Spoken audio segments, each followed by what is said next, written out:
میں آپ کو بتاتا ہوں مدینے کی عورتیں کیا کرتی تھی۔ احد کے میدان میں ایک نوجوان شہید ہو گیا اور وہ اپنی ماں کا اکلوتا بیٹا، اس ماں کو جب خبر دی گئی کہ تمہارا اکلوتا بیٹا شہید ہو گیا، وہ دوڑتی ہوئی احد کے میدان میں آئی، سیدھے بارگاہ مصطفیٰ میں آ کر عرض کرتی یا رسول اللہ صلی اللہ علیہ وسلم میرا بیٹا شہید ہو گیا ہے، اگر آپ اجازت دے دیں تو میں میت دیکھ لوں، اگر آپ کی اجازت ہو تو میں اس کی لاش کو دیکھ لوں۔ حضور نے فرمایا جاؤ دیکھ سکتی ہوں۔ وہ آج کی عورتیں نہیں تھی کہ جوان بیٹی کی میت پر ماتم کرنے لگ جائے، چہرہ پیٹنے لگ جائے، بال نوچنے لگ جائے، کپڑے پھاڑنے لگ جائے۔ وہ مدینے کی خاتون جب آئی اپنے بیٹے کو ڈھونڈتی ہوئی تو لاش میدان میں تھی جو خون میں لت پت تھی۔ جب ماں اپنے جوان بیٹے کی لاش کو دیکھتی ہے تو قریب آئی اور سب سے پہلے اپنے بیٹے کا جبہ اٹھایا، جسم سے جبہ اٹھایا اور پیٹھ پر ہاتھ پھیرنے لگی،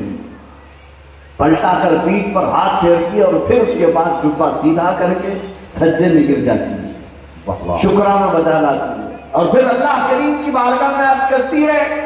اے رب قدیر تیرا شکر ہے میرے جوان بیٹے کو تو نے اپنے حبیب کی خدمت میں قبول کیا۔ سبحان اللہ سبحان اللہ۔ اب سنو میرے عزیزو، مائیں بچوں کو کیا دیا کرتی تھی؟ کچھ صحابہ وہاں کھڑے تھے، انہوں نے اس خاتون سے پوچھا کہ یہ تم اپنے جوان بیٹے کی لاش کے ساتھ کیا کر رہی ہو؟ وہ کہتی ہے کہ بات در حقیقت یہ ہے کہ جب میرا بیٹا مدینے سے نکل رہا تھا تو میں نے اس کو ایک وصیت کی تھی، کہا تھا کہ بیٹا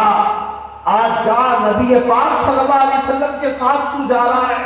اور آج کے دن ہی میں نے تجھے پالا تھا، اسی دن کے لیے میں نے تجھے پالا تھا، دودھ پلایا تھا۔ لیکن ایک بات یاد رکھنا، جنگ اگر سخت ہو جائے، دشمن اگر بھاری ہو جائے تو کبھی میرے نبی کو چھوڑ کر بھاگنا مت۔ واہ واہ واہ، یہ بات زندہ باد زندہ باد، حضور کو چھوڑ کر بھاگنا مت۔ اور ماں کہتی ہے میں نے اپنے بیٹے کو جانے کے وقت یہ بھی وصیت کی تھی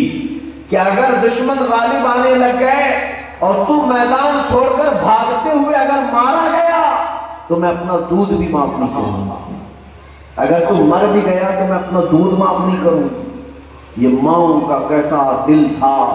جو محبت مصطفیٰ میں پرورش کرتی تھی اپنے بچوں کی۔ وہ خاتون کہتی ہے جب مجھے پتا چلا کہ جنگ احد میں کفار و مشرکین اور دشمن غالب آ گئے، جنگ میں بہت سختیاں آئیں، 70 صحابہ شہید ہوئے، تو کہتی ہے میں ڈر گئی کہیں میرا بیٹا میدان چھوڑ کر بھاگا تو نہیں، دشمن جب غالب آ گئے تھے تو کہیں بھاگ تو نہیں گیا میرا بیٹا، لیکن جب میدان کے قریب آئی تو پتہ چلا نہیں بھاگا نہیں، شہید ہوا ہے۔ پھر بھی مجھے ایک فکر تھی کہ کہیں بھاگتے ہوئے تو نہیں مارا گیا، تو میں میدان میں آ کر سب سے پہلے اپنے بیٹے کے جبے کو اٹھا کر پیٹھ کو اسی لیے سہلا رہی تھی کہ دیکھنا چاہتی تھی کہ کہیں پیچھے سے کوئی زخم تو نہیں کھایا، بھاگتے ہوئے تو نہیں مارا گیا۔